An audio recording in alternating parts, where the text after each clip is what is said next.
durante la primera responsabilidad y pues cuando empieza Iván, tenemos que empezar ya. Perfecto. Bueno, pues nosotros os vamos a hablar sobre tratamiento con ISGLT2 para la proteinuria de origen glomerular. Hemos hecho una revisión bibliográfica y hablaremos posteriormente también de la experiencia en nuestro centro. Yo hablaré de la revisión bibliográfica y la revisión bibliográfica la hemos dividido en 3 apartados. Un primer apartado en el que hablaremos sobre consideraciones generales y factores de progresión en la enfermedad renal crónica. Un segundo apartado en el que haremos una introducción a los ISGLT2 y un último apartado en el que hablaremos más específicamente de los efectos a nivel renal de estos. A modo de introducción, señalar que la enfermedad renal crónica se define por la presencia durante más de 3 meses de marcadores de daño renal, como pueden ser la albuminuria, alteraciones en el sedimento urinario, alteraciones hidroelectrolíticas o anomalías renales detectadas mediante estudio histológico o mediante pruebas de imagen. La enfermedad renal crónica también se definiría por un filtrado glomerular estimado inferior a 60 mililitros por minuto persistente durante más de 3 meses. La enfermedad renal crónica supone un problema frecuente en nuestro país y así en este estudio realizado entre el año 2008 y 2010 con más de 15.000 sujetos españoles, la prevalencia de enfermedad renal crónica en nuestro medio se situaba en el 15%. Pero no solo es un problema frecuente, sino que también asocia una importante mortalidad, de manera que en el año 2016 la enfermedad renal crónica supuso la 8ª causa de muerte en nuestro país. Pero no solo eso, sino que además en el periodo comprendido entre el año 2006 y 2016, la enfermedad renal crónica supuso la 2ª causa de muerte en cuanto a aumento de número de casos. De continuar con esta tendencia, y es presumible que sí, la enfermedad renal crónica supondrá la 2ª causa de muerte en nuestro medio a finales de siglo, tan solo por detrás de la enfermedad de Alzheimer.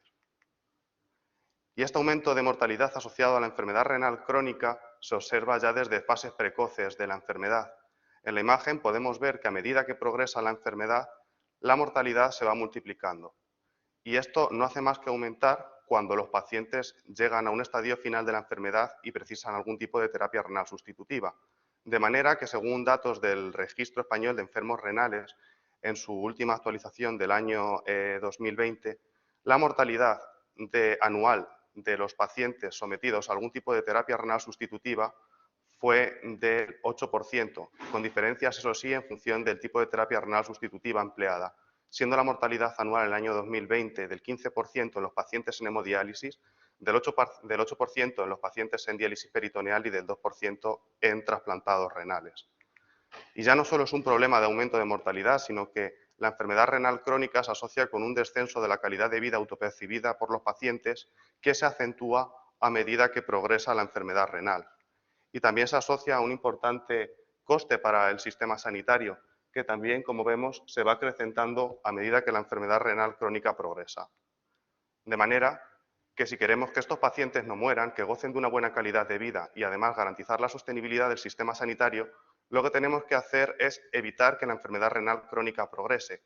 ¿Y cómo hacemos esto? Pues controlando una serie de factores que vemos en la imagen, que lo que van a hacer es progresar, hacer que la enfermedad renal progrese más rápidamente. Vamos a hablar un poquito de ello. En cuanto a la hipertensión, bueno, pues hablar de hipertensión arterial y enfermedad renal crónica daría para una charla entera, pero en líneas generales decir que no existen unas cifras tensionales objetivos en los pacientes con enfermedad renal crónica y que en función de los diferentes estudios se recomienda sistólicas inferiores a 120 o 140 milímetros de mercurio y diastólicas inferiores a 80 o 90 milímetros de mercurio. Lo que sí existe consenso es que el fármaco de elección para el tratamiento de la hipertensión arterial en los sujetos con enfermedad renal crónica es aquel fármaco que tenga capacidad de bloquear el sistema renina-angiotensina-aldosterona, ya sea un IECA o un ARA2. En cuanto a la diabetes, se establecen unos objetivos de hemoglobina glicada por debajo del 7%, aunque individualizando en función de la edad y comorbilidad de los pacientes. Tenemos que diagnosticar y tratar la enfermedad cardiovascular porque sabemos que un deterioro de la función cardíaca trae implícito un deterioro de la función renal. Debemos prevenir y tratar el tabaquismo y la obesidad. Debemos evitar el tratamiento con antiinflamatorios no esteroideos. Debemos diagnosticar y tratar cualquier obstrucción del tracto urinario. En cuanto a la acidosis metabólica, también se ha visto que es un factor de progresión de la enfermedad renal crónica y se recomienda su tratamiento con niveles de bicarbonato objetivo entre 24 y 26 milimoles por litro. No se recomienda superar estos 26 milimoles por litro porque el tratamiento lo vamos a hacer con bicarbonato de sodio y esta administración de sodio puede producir una retención hidrosalina que sabemos que también va a hacer deteriorar más rápido la función renal. Debemos evitar el uso de fármacos nefrotóxicos y cuando los utilicemos ajustarlos al grado de deterioro de función renal. Debemos evitar el uso de contrastes yodados y si lo utilizamos empleando estrategias de nefroprotección. Y también debemos ser muy finos con el manejo de volumen, evitando por un lado una hipovolemia que produzca una hipoperfusión renal, pero por otro lado también una hipervolemia porque sabemos que la insuficiencia cardíaca también va a hacer que la función renal se deteriore más rápido. Hemos dejado para el final la proteinuria porque quizás para los nefrólogos es algo que generalmente se suele estar menos acostumbrado. Pero desde hace décadas sabemos que aquellas nefropatías que cursan con una mayor proteinuria, como la nefropatía diabética o las enfermedades glomerulares, progresan hasta un estadio final de la enfermedad renal crónica más rápidamente que lo que hacen nefropatías que típicamente cursan con una menor proteinuria, como puedan ser la nefropatía tubulointersticial crónica o la poliquistosis renal autosómica dominante. Sabemos también que si en un paciente en concreto no somos capaces de controlar la proteinuria, el deterioro de función renal va a ser más rápido. Para el tratamiento de la proteinuria disponemos de una serie de medidas generales como son la restricción de proteínas de la dieta, la restricción de la sal, el alcanzar un buen control tensional o evitar el sobrepeso y la obesidad, pero estas medidas, aunque son necesarias, no son suficientes para el control de la proteinuria y muchas veces tenemos que utilizar fármacos. El problema es que el arsenal farmacológico que disponemos para el tratamiento de la proteinuria es muy escaso y en la actualidad solo han demostrado disminuir proteinuria IECAS, ARA2 y antagonistas del receptor de mineralocorticoides. Como sabéis, en principio no deberían utilizarse IECAS y ARA2 conjuntamente, de manera que una vez el paciente lo tenemos con IECA o ARA2 y antagonistas del receptor mineralocorticoide y el paciente sigue teniendo proteinuria, pues entonces, ¿qué más podríamos hacer? Bueno, pues es aquí probablemente donde puedan tener un papel bastante importante los ISGLT2, de los que vamos a hablar ahora. Pero antes de ello, hacer un breve recordatorio de fisiología y fisiopatología renal. Y bueno, pues recordar que el 100% de la glucosa filtrada por el glomérulo se reabsorbe en el túbulo contorneado proximal porque existen unos cotransportadores sodio-glucosa denominados SGLT1 y SGLT2 que reabsorben el 100% de la glucosa filtrada. El problema es que estos transportadores se saturan cuando la glucemia es superior a 180 miligramos de decilitro y es por esto que en pacientes diabéticos mal controlados aparece glucosuria. Esta glucosuria se ha considerado tradicionalmente tóxica para el riñón, pero desde la aparición de los ISGLT2 sabemos que esto no tiene por qué ser así. De manera que los ISGLT2 lo que harían es inhibir el cotransportador sodio-glucosa SGLT2 del túbulo contorneado proximal, de manera que promoverían cierto grado de natriuresis y de glucosuria. Esta glucosuria disminuiría la glucemia y de esta manera estos fármacos ejercerían su efecto antidiabético. Pero el efecto de estos fármacos va mucho más allá. Como vemos, esta glucosuria produce una pérdida de kilocalorías en la orina, con lo cual se disminuye el peso. La glucosuria disminuye la glucemia y, por tanto, se reduce la concentración de insulina, lo que estimula la lipólisis, que a su vez estimula la cetosis. Hay que decir que los cuerpos cetónicos son el mejor combustible que puede existir para los cardiomiocitos, de manera que la glucosuria que estimula la cetogénesis mejora la demanda energética del miocardio. Por otro lado, la inhibición de SGLT2 disminuye el estrés oxidativo constante al que están sometidos los fibroblastos de la corteza renal, de manera que disminuye ligeramente la hipoxia, que aunque es necesaria para la producción de EPO hasta cierto punto, de manera que aumenta la producción de eritropoyetina, aumentan los niveles de hemoglobina y esto también satisface mejor las demandas energéticas del miocardio. Como hemos dicho, los ISGLT2 inhibían un transportador que es sodio-glucosa, de manera que se produce cierto grado de natriuresis. En la nefrona, como sabéis, el agua se suele reabsorber junto al sodio, de manera que cuando inhibimos la reabsorción de sodio también provocamos cierto efecto acuarético y como fruto de esa natriuresis y de esa cuaresis, disminuyen tanto la precarga como la poscarga cardíaca y, por tanto, mejora la contractilidad miocárdica. Todos estos beneficios a nivel cardiovascular han sido demostrados en numerosos ensayos y los ISGLT2 han demostrado disminuir mortalidad cardiovascular. Inicialmente solo estaban aprobados por la FDA para el tratamiento de insuficiencia cardíaca con FEBI reducida, pero desde hace unos meses también se ha aprobado su uso para insuficiencia cardíaca con FEBI preservada, tanto en pacientes diabéticos como en pacientes no diabéticos. Por último, hablar un poquito de los efectos a nivel renal. Si recordamos la diapositiva en la que hablábamos de los factores de progresión de la enfermedad renal, vemos que los ISGLT2 podrían mejorar muchos de estos factores de progresión. Por un lado, la natriuresis produce una disminución de la presión arterial. Por otro lado, mejoran el efecto antidiabético. Por otro lado, controlan el sobrepeso, disminuyen mortalidad cardiovascular, disminuyen hospitalizaciones por insuficiencia cardíaca. Pero es que además la natriuresis produce una vasoconstricción de la arteriola aferente, con lo cual han demostrado disminuir proteinuria. Ahora hablaremos un poquillo más en vida real qué implicaciones pueden tener todos estos beneficios. Pero antes vamos a hablar un poquito de efectos secundarios. En este metaanálisis realizado exclusivamente en pacientes con enfermedad renal crónica, vemos como los ISGLT2 no aumentaron significativamente el riesgo de hipoglucemia. El CANVAS, el estudio que se hizo con canaglifosina, alertó de un posible aumento del riesgo de fracturas y de amputaciones con canaglifosina, pero esta apreciación no ha podido ser confirmada posteriormente con otros ISGLT2. Estudios en fase 2 y fase 3 antes de la comercialización de los fármacos también hablaban de un posible aumento del número de infecciones del tracto urinario, pero esto tampoco ha podido ser demostrado en estudios post-comercialización. Lo que sí se ha observado es un aumento de infecciones genitales. Estas infecciones genitales son generalmente de origen fúngico, son leves y responden bien al tratamiento, de manera que no suelen ser causantes de la interrupción del fármaco. Por último, decir que se ha observado un aumento del número de casos de hipovolemia y de cetoacidosis diabética, pero este aumento del número de casos no parece ser significativo y en el caso de la cetoacidosis diabética generalmente ocurre en aquellos pacientes que son diabéticos tipo 1 y que son tratados de manera concomitante con insulina. Toda esta seguridad a nivel renal ha hecho que estos fármacos cada vez se puedan utilizar con filtrados cada vez menores. La situación actual es esta, pero bueno, hace unos años solo se podían utilizar con filtrados por encima de 45 o 60. Esto está en constante cambio y probablemente en los siguientes meses y años veamos cómo estos fármacos son seguros incluso con filtrados menores. Ya no solo por su seguridad, sino porque, como veremos a continuación, tienen beneficios a nivel renal que son indiscutibles. Entonces, vamos a hablar un poquito de ellos.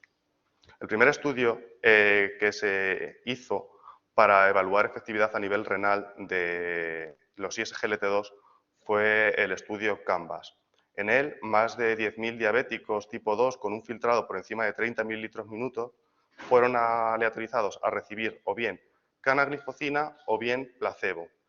En este estudio se observó un descenso de la albuminuria en los pacientes tratados con canaglifosina, de manera que a los 3 años desde el inicio del tratamiento, la albuminuria fue un 18% inferior en el brazo de pacientes aleatorizados a canaglifosina.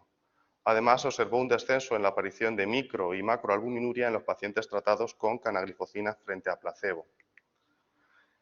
En cuanto a la función renal, también observamos beneficios en el brazo de canaglifosina y así vemos que tras 3 años de tratamiento, en el brazo de pacientes tratados con placebo, el filtrado glomerular disminuyó 3,9 mililitros por minuto, mientras que solo disminuyó 1,8 mililitros por minuto en el brazo de pacientes de canaglifosina. Con lo cual, estos fármacos ayudarían a retrasar la progresión de la enfermedad renal. Fijaos que en las primeras semanas después del tratamiento con canaglifosina se produce un deterioro de función renal. Esto pasa con todos los ISGLT2. Esto se produce por mecanismos hemodinámicos que dan lugar a una vasoconstricción de la arteriola aferente, pero en unas semanas se van a producir mecanismos compensatorios que, como vemos, van a hacer que el filtrado glomerular o bien mejore o por lo menos se estabilice. De manera que en la práctica en la práctica clínica diaria supondría un error quitar estos fármacos cuando se produce un ligero deterioro de función renal. Hay que mantenerlo, porque sabemos que el beneficio vendrá posteriormente y será mucho más prolongado.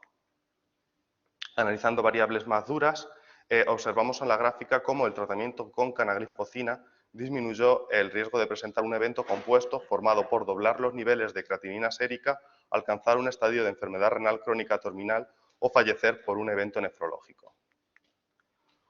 Un estudio posterior fue el DAPA-CKD. En este estudio se incluyeron más de 4.000 pacientes y aquí, muy importante, ya no solo eran diabéticos, sino que eran diabéticos y no diabéticos, con una enfermedad renal crónica con un filtrado entre 20 y 75 mililitros por minuto. Los pacientes fueron aleatorizados para recibir o bien dapaglifosina o bien placebo.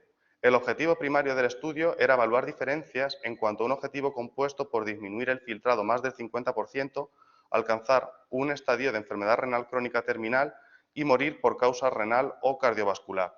El estudio tuvo que ser suspendido antes de tiempo, a los 24 meses, al mostrar un claro efecto beneficioso en el brazo de la dapaglifosina, de manera que alcanzaron este evento primario un 9% de los pacientes tratados con dapaglifosina y un 14% de los pacientes tratados con placebo, lo cual iría en consonancia con lo descrito anteriormente por el Canvas.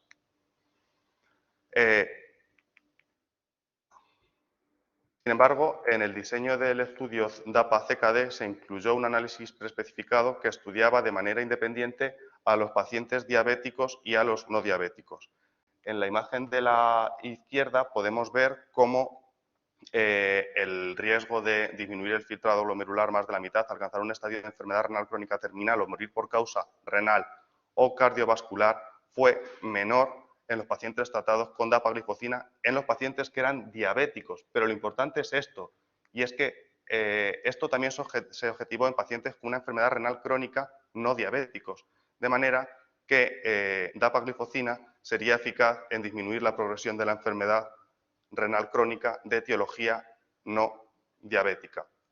Por ello, en abril del año pasado, la FDA aprobó su uso para tratamiento de la enfermedad renal crónica, si bien es cierto que en nuestro país esta indicación todavía no está financiada.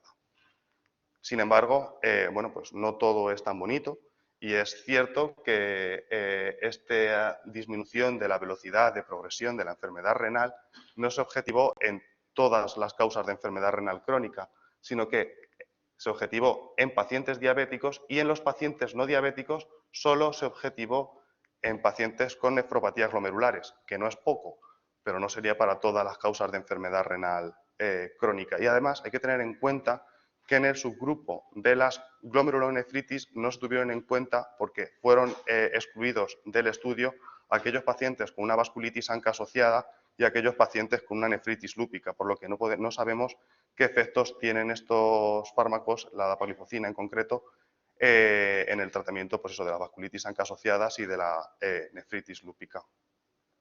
El subgrupo más representado dentro de la glomerulonefritis fue la nefropatía IgA y en un estudio post-hoc del estudio se demostró que en esta patología en concreto se disminuyó la velocidad de progresión, bueno, lo cual es algo bastante bueno porque es una enfermedad en la cual existía cierto nihilismo terapéutico y desde entonces pues, no ha dejado de surgir reportes de casos de pacientes con nefropatía IgA tratados satisfactoriamente con ISGLT2.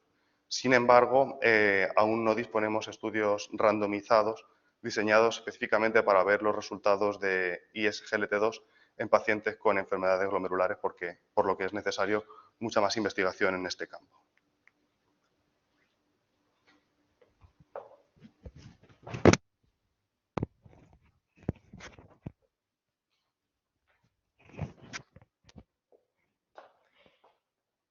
Bien, pues yo lo que vengo a contaros es la experiencia que tenemos nosotros en el tratamiento con los ISGLT2 en pacientes con enfermedad renal crónica de etiología glomerular y proteinúrica.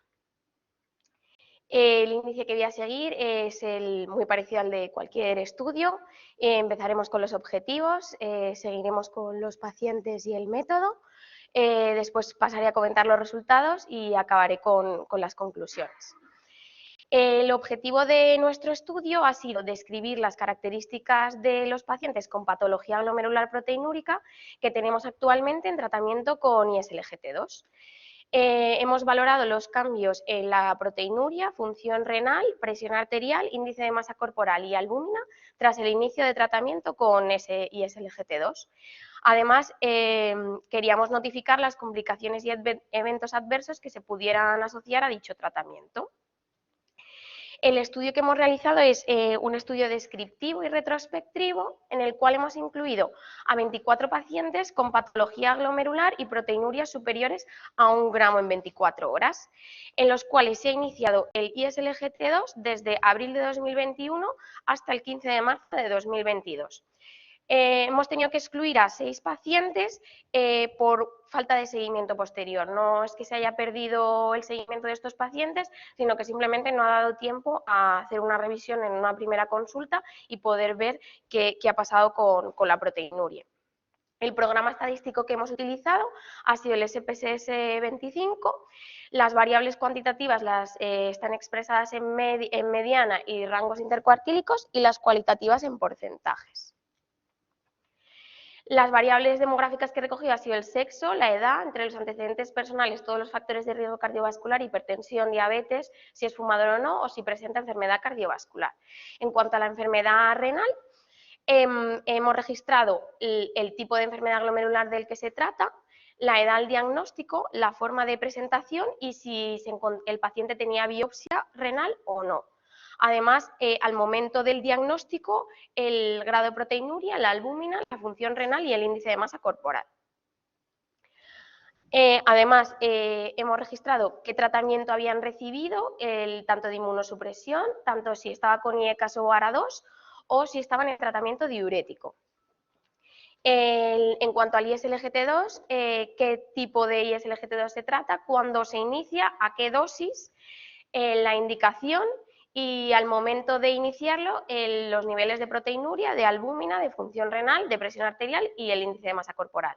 Y todos estos mismos, todas estas variables en la primera revisión para ver el cambio desde que lo iniciamos hasta que lo vemos en la primera consulta.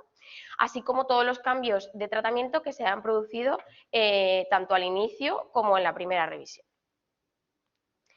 Hemos registrado también otra serie de complicaciones, todas las complicaciones que se han podido producir atribuidas a este fármaco, como infecciones del tracto urinario, hipoglucemias, hipotensiones u otras, y en qué situación final se encuentran nuestros pacientes en este momento. Si ha habido que suspender este fármaco en algún paciente, el motivo, y si algún paciente ha desarrollado enfermedad renal terminal o ha fallecido. Pues bien, como he comentado antes, tenemos 18 pacientes cuya mediana de edad es de 45 años, el 70% son varones, el 45% son hipertensos, fumadores un 22%, diabéticos un 22% también y que presentan enfermedad cardiovascular un 16%. La forma de presentación más frecuente fue la proteinuria en rango nefrótico, casi el mismo porcentaje que proteinuria en rango no nefrótico, seguido de hematuria macroscópica o como alteraciones inespecíficas del sedimento. Al momento del diagnóstico, 8 pacientes presentaban función renal normal y 10 pacientes tenían el filtrado glomerular por CK-de-EPI disminuido, cuya mediana fue de 45. La mediana de la proteinuria al diagnóstico fue de 1,9 gramos y la albúmina sérica era de 4. Disponemos de diagnóstico de certeza de 14 pacientes en los que sí que tenemos una biopsia renal. La causa más frecuente, la patología más frecuente que encontramos es la nefropatía mesangial IgA. Tenemos 4 pacientes que no hemos podido biopsiar. En principio el diagnóstico de sospecha de 2 es una gamapatía monoclonal de significado renal y otros 2 la hiperfiltración por obesidad. Después tenemos también otros 2 pacientes con una nefropatía membranosa, 2 con una glomerulosclerosis focal y segmentaria y luego ya un caso de enfermedad por cambios mínimos, una vasculitis ANCA, una glomerulonefritis extracapilar de tipo 1 y una nefroangiosclerosis. Un 60% de nuestros pacientes habían recibido tratamiento inmunosupresor, 17 de los 18 se encontraban con tratamiento o bien con IECAS o con ARA2. El único paciente que no teníamos con este tratamiento era porque no lo toleraba por hipotensión. Un 50% de nuestros pacientes estaban con antialdosterónicos y nada más que 2 en tratamiento diurético. El ISLGT2 más empleado ha sido la dapaglifosina, más de 3/4 de nuestros pacientes están con DAPA, 10 de ellos con dosis plenas a dosis de 10 miligramos y 4 a dosis de 5. Con empaglifosina tenemos a 3 pacientes y con canaglifosina a 1. En el 100% de nuestros pacientes la indicación ha sido como antiproteinúrico, pero además en 4 también como antidiabético. Al inicio de los ISLGT2 la presión arterial estaba normal en 14 pacientes, 1 estaba hipertenso y 3 con tendencia a la hipotensión. La mediana de la proteinuria fue de 2,6 gramos en 24 horas, la albúmina de 4,1 y tenemos 12 pacientes con cierto grado de enfermedad renal crónica y 6 pacientes con función renal normal. Desde que iniciamos los ISLGT2 hasta que acontece la primera revisión, hay una mediana de 1,8 meses o una media de 2,4 meses. En la primera revisión, en cuanto a los cambios de presión arterial, no vemos que haya ninguna diferencia estadísticamente significativa. Si bien es cierto, se realizan una serie de cambios en la medicación que pueden conducir a sesgos en estos resultados. En 2 pacientes se bajó el IECA o el ARA2, en 3 se bajó el antialdosterónico, en 1 se bajó la furosemida y además también hubo cambios en la inmunosupresión. Se titularon los niveles de tacrolimus en 2 pacientes y en 1 se tuvo que añadir un ciclo de prednisona. En cuanto al índice de masa corporal, tampoco vemos que haya diferencias estadísticamente significativas, si bien es cierto que los cambios en el IMC se ven a medio-largo plazo. En cuanto a la evolución de la proteinuria, hemos utilizado el test de Wilcoxon, ya que tenemos una N menor de 30 y la variable es no paramétrica. Y sí que vemos que desde que iniciamos el ISLGT2 hasta que vemos a los pacientes a los 2 meses y medio, hay una bajada de la proteinuria de 2,6 a 1,7 con diferencias estadísticamente significativas. Intentando analizar por subgrupos esta bajada de la proteinuria, por ver quién se beneficiaría más de este tratamiento, vemos que en todos los grupos que hemos clasificado, que serían las nefropatías mesangiales IgA, que son las más frecuentes de nuestra muestra, luego patología con sustrato inmunológico o sin sustrato inmunológico, y luego hemos dejado aparte la glomerulosclerosis focal y segmentaria, en el único grupo que sí que parece que hay diferencias estadísticamente significativas es en la nefropatía mesangial IgA, si bien es cierto que la N es pequeña. En cuanto a la función renal, los 6 pacientes que inicialmente tenían función renal normal, el filtrado permanece intacto en todos ellos en la primera revisión. Y en los 12 pacientes que presentaban cierto grado de enfermedad renal crónica, la mediana en la primera revisión es de aproximadamente 53 y no encontramos ninguna diferencia estadísticamente significativa entre la función renal al inicio y en la primera revisión con los ISLGT2. En cuanto a la albúmina pasa lo mismo, no vemos ninguna diferencia estadísticamente significativa en la primera revisión. Y como complicaciones hemos registrado 2 pacientes que han presentado infecciones del tracto urinario, las 2 no complicadas, que se han tratado en su centro de salud y que no han requerido ni acudir a urgencias ni ingreso hospitalario. Ningún paciente ha presentado ninguna hipoglucemia ni episodios de hipotensión y lo que sí que nos han manifestado 2 pacientes es que han presentado molestias gastrointestinales. Tenemos a una paciente que ha tenido que suspender el tratamiento con ISLGT2, sería la única, y fue por el desarrollo de enfermedad renal crónica terminal y se tuvo que traspasar a nuestra unidad de ERCA. Y a día de hoy tenemos, aunque el tiempo de seguimiento es escaso, tenemos una supervivencia del 100%. Las limitaciones de nuestro estudio, pues son sobre todo que tenemos una N muy pequeña a día de hoy y que llevamos poco tiempo de seguimiento. A pesar que la FDA, como ha dicho Iván, aprobó estos fármacos en indicación de enfermedad renal crónica en abril, en ficha técnica no nos llegó esto hasta septiembre, con lo cual llevamos nada más que 6 meses pautando estos fármacos para la enfermedad renal proteinúrica y necesitamos más tiempo de seguimiento para poder tener una N más grande y llegar a más conclusiones. Pero podemos concluir que parece que los ISLGT2 son un fármaco seguro en pacientes con enfermedad renal crónica de origen glomerular y con proteinuria mayor a 1 gramo, que han demostrado ser eficaces en la disminución de la proteinuria de forma significativa en la primera revisión y que en nuestra muestra no hay diferencias significativas ni en la presión arterial, ni en el índice de masa corporal, ni en la función renal, ni en el estado nutricional del paciente. Y ya estaría todo. Muchas gracias por vuestra atención.